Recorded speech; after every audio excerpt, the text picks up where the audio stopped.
não tem muito feriado. Também, na noite de hoje, queremos falar a todos os desencarnados que o Sr. Paulo lembrou, né? Que espero que sirva para eles também esse nosso bate-papo desse encontro de hoje. O tema que eu escolhi para a gente falar hoje, perdão da minha letra, que é muito feia, é que não existe vítimas. Todos nós que somos cristãos acreditamos num Deus soberanamente justo e bom. Se partimos desse princípio, não podemos acreditar que existem vítimas, porque quando há uma vítima, alguém está a castigando ou está a fazendo sofrer, né? Alguém está colocando ela nessa situação de vítima. E se Deus permite que alguém faça isso a outra pessoa sem ela ter qualquer tipo de culpa ou merecimento para isso, Ele não pode ser um Deus justo e soberanamente bom. Ele está castigando alguns em detrimento de outros. Então, meus irmãos, eu queria falar um pouquinho sobre esse assunto hoje à noite, falando dentro da luz da doutrina espírita. O que a doutrina espírita vai nos trazer sobre isso? Porque é muito controverso a gente viver no mundo quando a gente vive hoje, com tantos assassinatos, roubos, tanta violência, tantas desuniões familiares, e acreditar que não existe um culpado, que não existe uma vítima para isso tudo.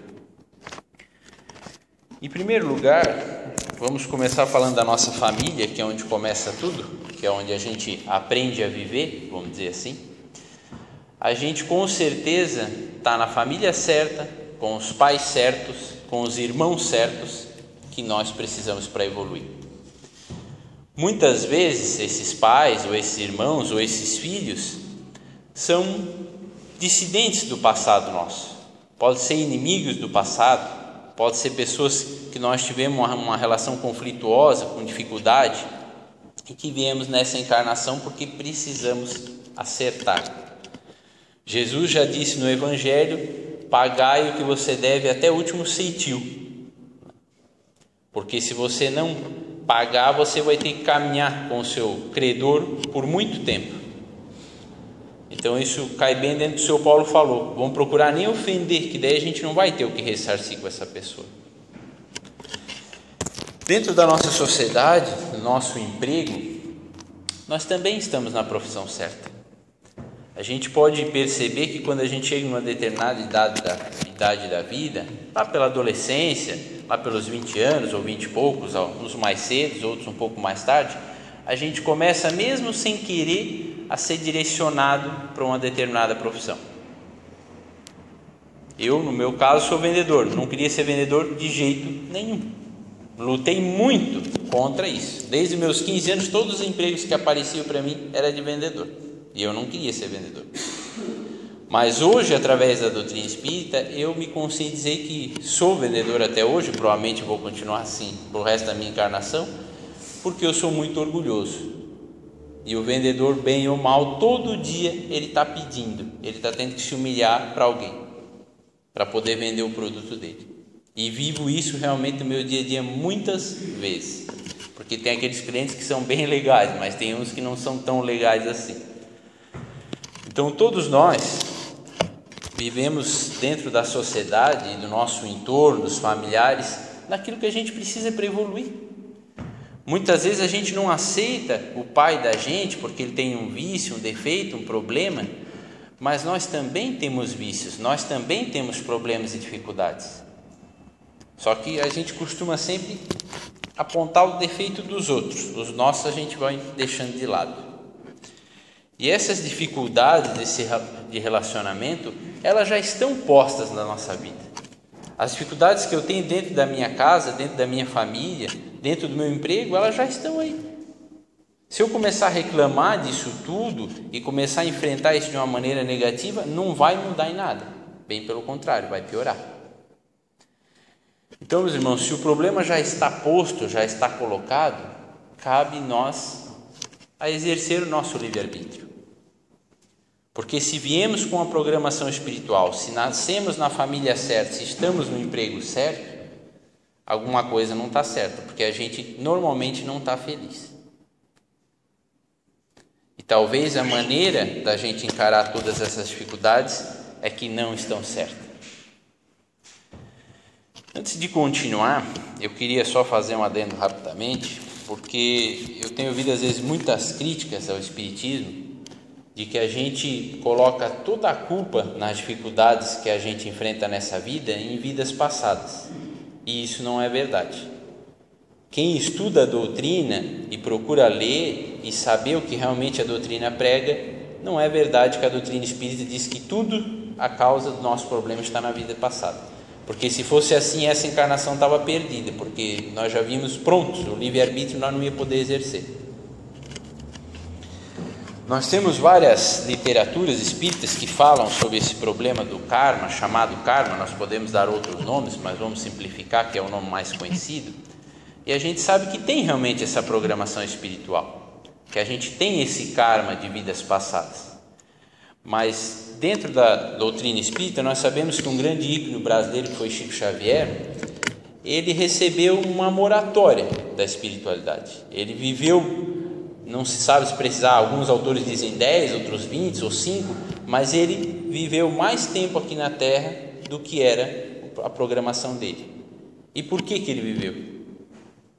Porque ele soube lidar com essas dificuldades que nós estamos colocando. Porque ele soube enfrentar as dificuldades físicas que ele tinha de relacionamento com as pessoas e no trabalho dele, e fazer isso bem. Em vez de ficar preso a reclamações, a reclamar do dia a dia, não. Ele procurou ajudar as outras pessoas. Procurou fazer da vida dele servir as outras pessoas. E antes que alguém diga que Chico Xavier é um espírito muito mais evoluído do que a média, que somos todos nós, e eu sou obrigado a concordar, mas existem muitos outros exemplos dentro da literatura espírita. Me recordo de um exemplo bastante simples, que é de um livro do André Luiz, que conta a história de um empresário que na vida anterior havia sido um príncipe e não soube usar bem o dinheiro e o poder que ele teve na vida anterior.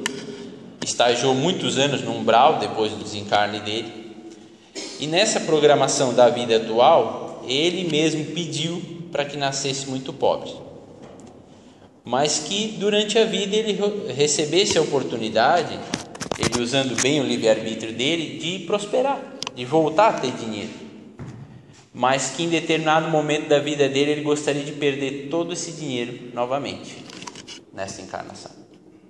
E veio, reencarnou realmente muito pobre.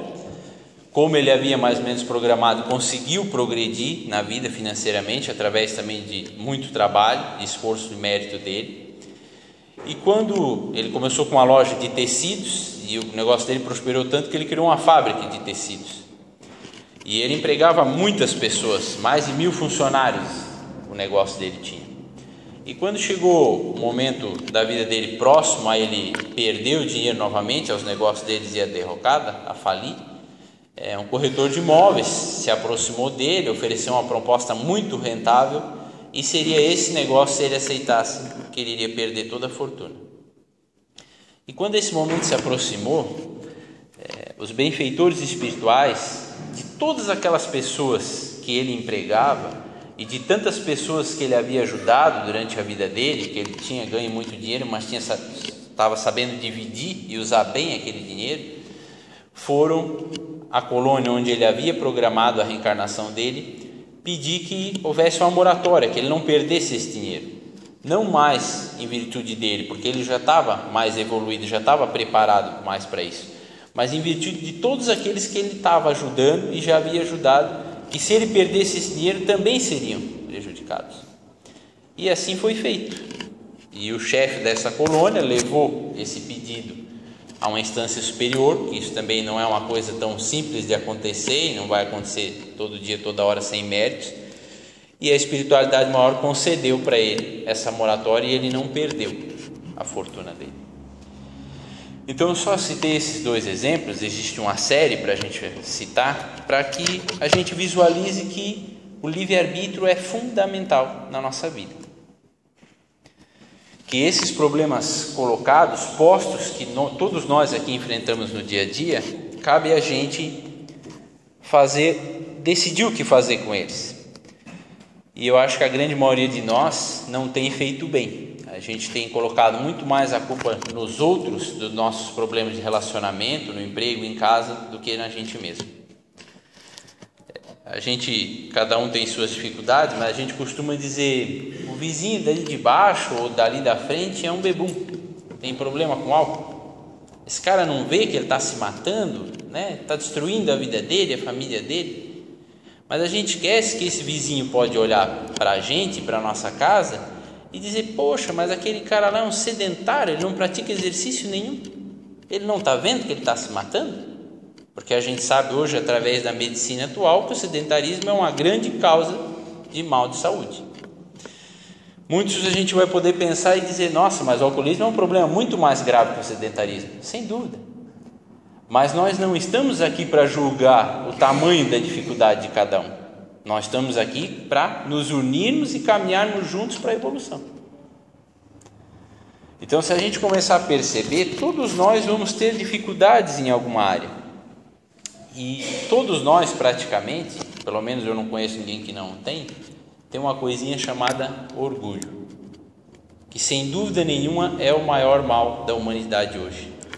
Todos os outros problemas decorrem dele. Quando a gente ofende alguém, como o seu Paulo colocou, é por causa do orgulho, porque a gente não sabe respeitar a divergência da opinião do outro. A gente acha que a gente está sempre certo, que a nossa visão é a mais certa. Nós só vamos aprender a conviver bem com as pessoas o dia que aprendemos a respeitá-las, mesmo nos seus defeitos. Porque respeitar uma pessoa que concorda com a gente, ou que está certa, que está fazendo uma coisa boa, é muito fácil. Agora, respeitar aquela pessoa que está cometendo realmente um erro, como alguém que tem um vício grave, e que ela está se prejudicando a si mesma. Mas nós temos que aprender a respeitar a evolução daquele espírito. É o que ele dá conta de fazer naquele momento. Eu tenho certeza de que nenhum alcoólatra gostaria de viver na marginalidade do alcoolismo. Eu tenho certeza que nenhum fumante gostaria de continuar fumando. Mas talvez eles não estejam prontos para enfrentar aquela situação. A capacidade deles de sair daquela situação não permite ainda que eles saiam. Quando alguém tem um problema de vício grave, e não precisa ser álcool, não estou citando álcool, que é muito corriqueiro hoje em dia, mas pode ser falar mal das outras pessoas ou da vida alheia, que é muito comum também. Essa pessoa só vai parar de fazer isso quando ela mesma estiver em condições disso, quando ela se conscientizar que o caminho não é esse. Nós podemos aconselhar, podemos ajudar, podemos tentar trazer ela para dentro da casa espírita ou para dentro de qualquer outra religião, que vai ajudar sem dúvida nenhuma, porque todos nós precisamos de religião, mas ela só vai se convencer que ela está errada por ela mesma. Então vamos tentar fazer esse exercício, esse raciocínio de respeitar a individualidade de cada um. E uma coisa é certa, se a gente for estudar a psicologia humana, falando de ciência agora, a psicologia vai nos dizer que, como a doutrina espírita também diz, existe ação e reação. Então, num casamento ou numa relação de pai e filho, todas as atitudes que a gente tomar vai reagir na outra pessoa. Então, às vezes, o nosso marido, a nossa esposa tem um defeito que a gente detesta, mas a gente pode ter certeza que a nossa atitude em relação àquele defeito vai ou aumentar o defeito ou diminuir o defeito. Ou vai aumentar as consequências desse defeito ou vai diminuir. Então, forçar a que essa pessoa se mude, essa pessoa se transforme, não vai resolver o problema. Se a gente não tem ainda a capacidade de achar o caminho para resolver essa situação, vamos buscar ajuda. Vamos buscar ajuda nos consultórios de psicologia, vamos buscar ajuda conversando com outras pessoas que viveram a mesma situação. Quando a gente fala do orgulho, é uma coisa muito difícil para todo mundo, porque o orgulho é o ego da gente. Todo mundo gosta de ser elogiado, mas nunca criticado. Quando alguém vem apontar um defeito da gente, a gente fica muito bravo. Mesmo que depois de algum tempo a gente repense e veja que aquela pessoa estava certa. Só que o orgulho ele chega a determinadas proporções na vida da gente, que a gente chega a se autodestruir por causa dele. Quando alguém faz alguma coisa para a gente e que causa uma mágoa muito grande na gente, muitas vezes a gente começa a punir a gente mesmo para atingir as outras pessoas.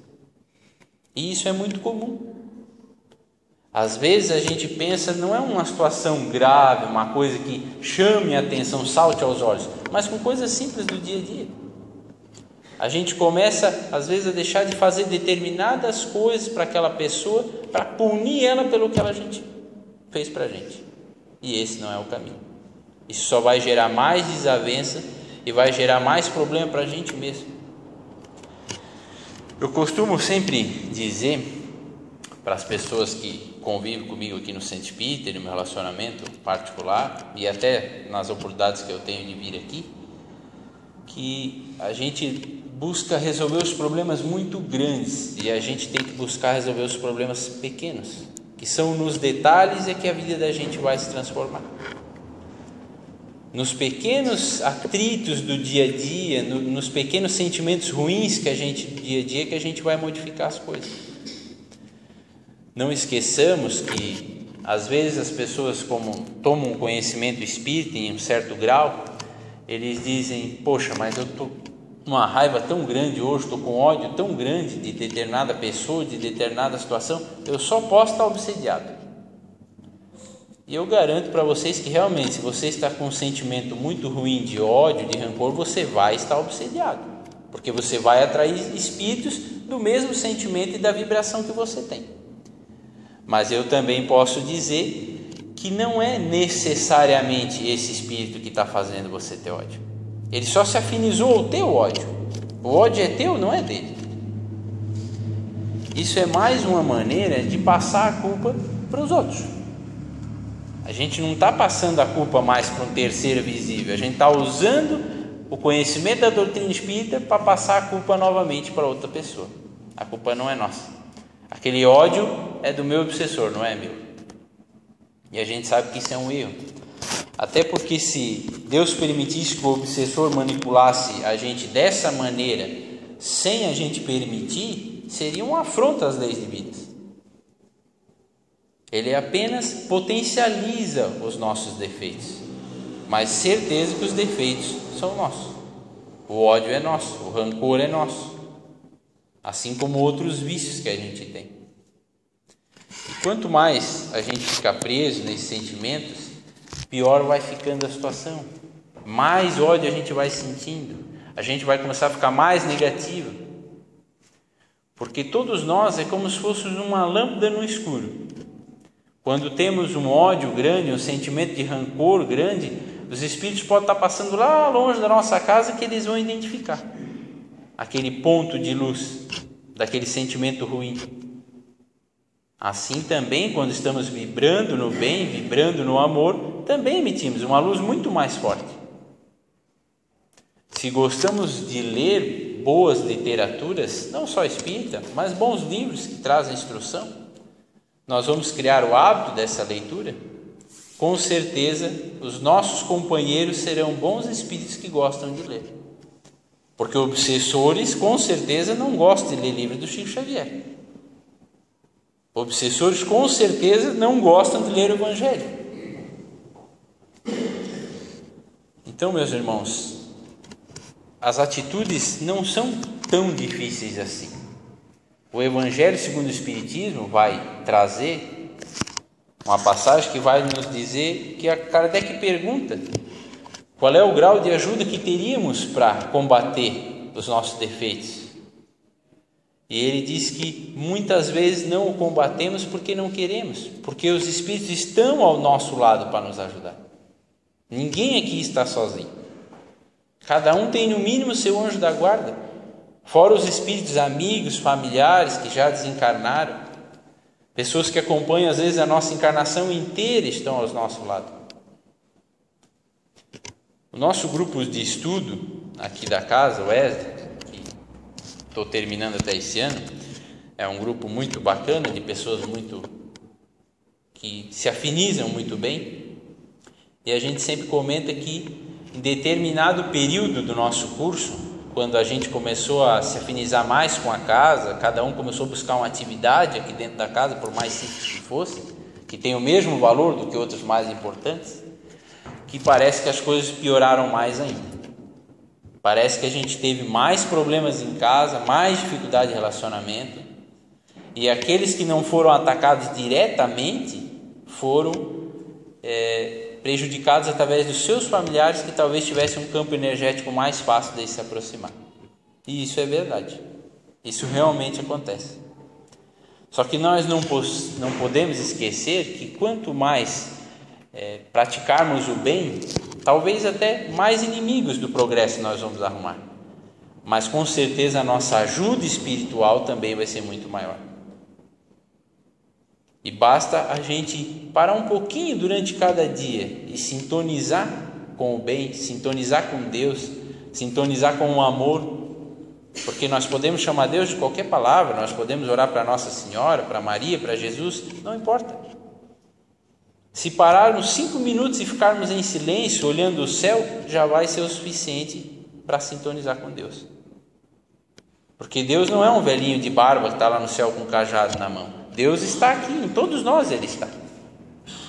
E os bons espíritos que estão a serviço dele estão prontos ao nosso lado para ajudar.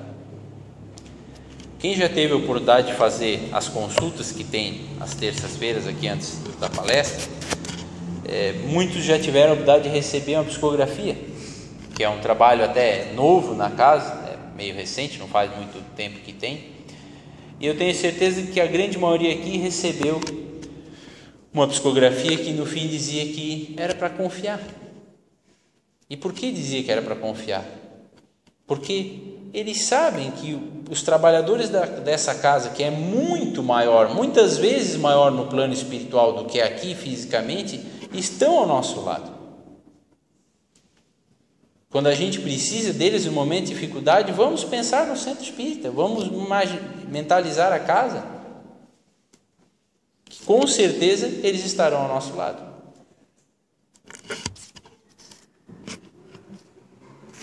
Às vezes a gente pergunta o porquê comigo. O porquê comigo deveria ser uma pergunta que a gente nunca devia fazer, porque é um questionamento a Deus. Não é por que comigo, é para que eu estou passando por isso. Qual é o objetivo, qual é o aprendizado que eu tenho que ter com essa situação que eu estou vencendo? E não vamos esquecer, meus amigos, que Deus sempre nos dá a oportunidade de aprender e de resgatar, talvez até lá o nosso karma de outras vidas, pelo amor. Assim como eu citei esses 2 casos que tiveram o seu karma amenizado, diminuído, porque usaram do amor. Mas a gente não quer aprender pelo amor. E em determinados momentos da vida da gente, infelizmente, a dor bate na nossa porta. Mas isso não é devido a Deus castigar, é devido ao nosso livre-arbítrio. A gente teve várias oportunidades durante a vida para aprender, para resgatar pelo amor, mas não quis. A gente sabe que Jesus até disse isso no Evangelho, também está no Evangelho, que a felicidade não é deste mundo.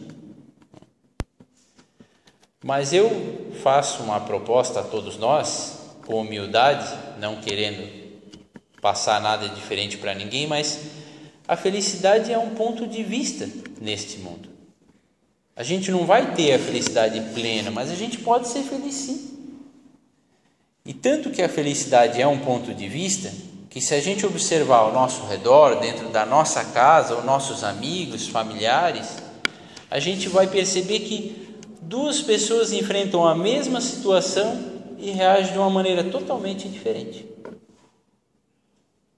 Uma pessoa pode passar pela síndrome do pânico, que hoje é uma síndrome muito conhecida e que acontece em muitos lares hoje, e ela pode encarar bem e não entrar em depressão com essa síndrome. Mas ela pode encarar mal e entrar em depressão. A mesma síndrome, a mesma doença. 2 pessoas podem ter câncer, que é outra doença muito comum, e podem enfrentar de maneira totalmente diferente. Uma positiva, tendo melhoras, a outra desde o primeiro momento negativa. E isso hoje não é mais uma questão de fé, meus amigos. A ciência já está mais do que comprovado isso, que os pacientes que são otimistas e que têm alguma religião ou que acreditam em alguma coisa maior se curam muito mais rápido e mais fácil do que os que não acreditam. Então a felicidade é um ponto de vista.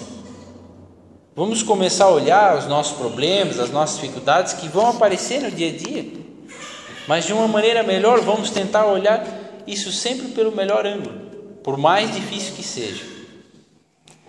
Até porque, meus amigos, tudo na vida é transitório. A dor é transitória, sem dúvida nenhuma. Nós sabemos hoje que essa vida aqui é passageira e é muito rápida, por mais que alguém viva 80, 90 anos, quando vê já passou. O ano começou esses dias, nós já estamos em março. Então os problemas também são passageiros. Aquele velho ditado que a gente ouve que após a tempestade vem o sol, é o ditado verdadeiro, sim, sem dúvida. Nós viemos aqui para aprender, para evoluir e não para sofrer. Deus não coloca ninguém aqui na terra. A terra é uma escola. Nós só sofremos quando não aprendemos as lições que Ele nos coloca. Aí vem o sofrimento. A gente tem, através da literatura espírita, e até quem tem a oportunidade já está mais tempo na casa de participar dos trabalhos mediúnicos, os relatos mais diversos das dificuldades de que as pessoas chegam no mundo espiritual. E chegam no mundo espiritual com essas dificuldades pelo apego, por não aceitar, pela revolta, pelas mesmas dificuldades que nós temos aqui quando encarnados. Quando um problema surge na nossa vida, o primeiro sentimento é de revolta. Nós temos um apego muito grande às coisas, nós queremos controlar, na verdade, não só a vida das outras pessoas, mas a nossa própria vida.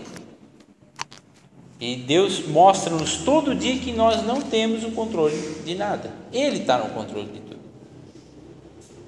Eu posso me preocupar 20 horas por dia com o meu trabalho. Posso construir uma vida confortável, que ninguém aqui é contra os bens materiais. A gente precisa dos bens materiais até para a evolução. Mas eu posso deixar minha família muito bem e sair na rua e sofrer um acidente qualquer e desencarnar. Ou alguém aqui sabe a hora que vai desencarnar?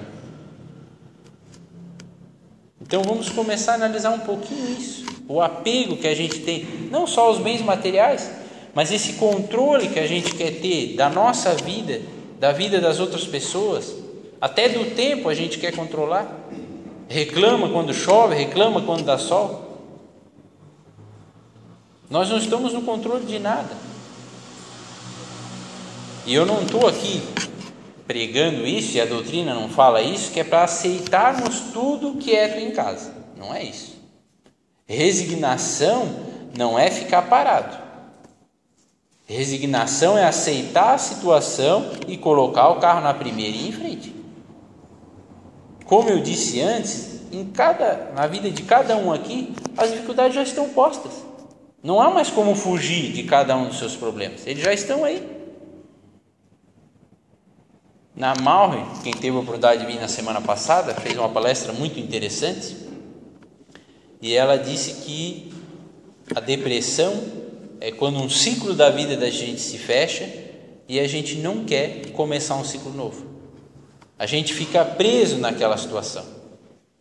E a depressão se dá, e quem está depressivo, ou quem já passou por isso, ou já teve algum familiar que já com certeza já passou por isso, sabe que a pessoa que está em depressão, ela quer se livrar da depressão, mas ela quer voltar à vida velha. Ela não aceita a vida nova que está sendo posta para ela. Porque ninguém sai de uma depressão e volta à vida velha. A vida é outra a partir daquele momento. Então vamos refletir sobre isso. Quando as dificuldades vierem, vamos ir em frente. Que com certeza vai ficar mais fácil. Para encerrar, meus irmãos, eu queria aproveitar essa energia que existe dentro da casa espírita e uma passagem que Jesus nos deixou, que ele nos disse que aonde tivessem 2 ou mais pessoas reunidas em seu nome, ali ele estaria. E eu acho que todos nós, como os cristãos, acreditamos nisso. E assim como espíritas também que acreditam na vida após a morte, que acreditam no mundo espiritual, está na hora da gente começar a vivenciar isso realmente. E não apenas saber. Não adianta saber que Jesus está com nós todos os dias, mas não acreditar nisso, não vivenciar isso. Não adianta eu saber que a minha vida aqui é transitória, é passageira, e eu ficar apegado a ela. Vamos começar a vivenciar o que a doutrina espírita nos traz. Que estamos aqui em evolução, que estamos em processo de melhoramento, que nós podemos ficar um dia chateado ou triste, mas não uma semana ou um mês. Se temos uma desavença com algum familiar nosso, alguma dificuldade, nós não vamos resolver do dia para a noite, não. Eu tenho as minhas com os meus familiares e sei que eu não vou sair ali na porta agora e vai estar tudo resolvido. Mas vamos dar o primeiro passo. Vamos falar aquilo que o senhor Paulo comentou também. Vamos pedir perdão.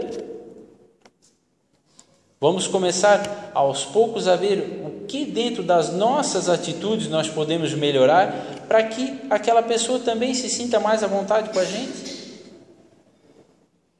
Porque nos melhorando, sendo pessoas melhores, com certeza nós também vamos ajudar as outras pessoas a evoluir.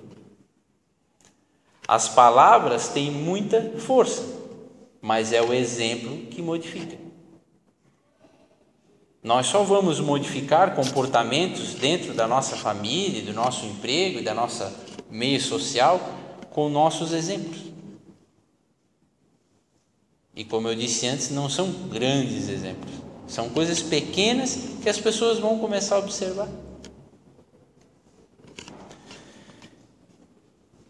Neste momento eu quero pedir o auxílio também da espiritualidade para que essa energia que existe dentro dessa casa é muito forte, e o Sr. Paulo até comentou isso na abertura desse ano, das palestras agora em 2014, que todo mundo que frequenta essa casa, que estuda, que trabalha aqui dentro, tem muita força, tem muita energia para enfrentar as dificuldades e é muito ajudado.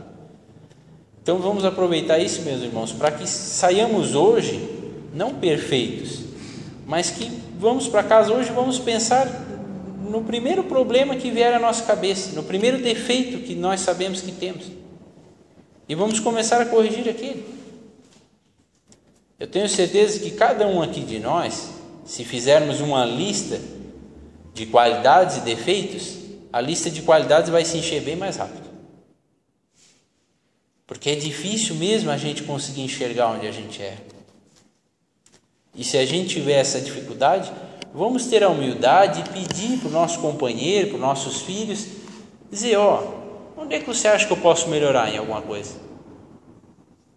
E se ele falar um problema muito grande, vamos pedir para ele falar um outro, que com certeza nós vamos chegar a achar alguma coisa que a gente possa resolver. Então, meus irmãos, para isso era hoje. Agradeço mais uma vez a presença de todos e esperando que a gente possa, no futuro próximo, buscar essas alternativas para a gente mesmo. Se a gente não estiver pronto para mudar pelo amor, se a gente não estiver pronto para ajudar pelo amor, vamos ajudar pela razão. Porque hoje a gente sabe que existe uma lei chamada causa e efeito. E tudo que a gente fizer de bom, mesmo que a gente não faça isso tudo por amor, vai voltar para a gente. Obrigado.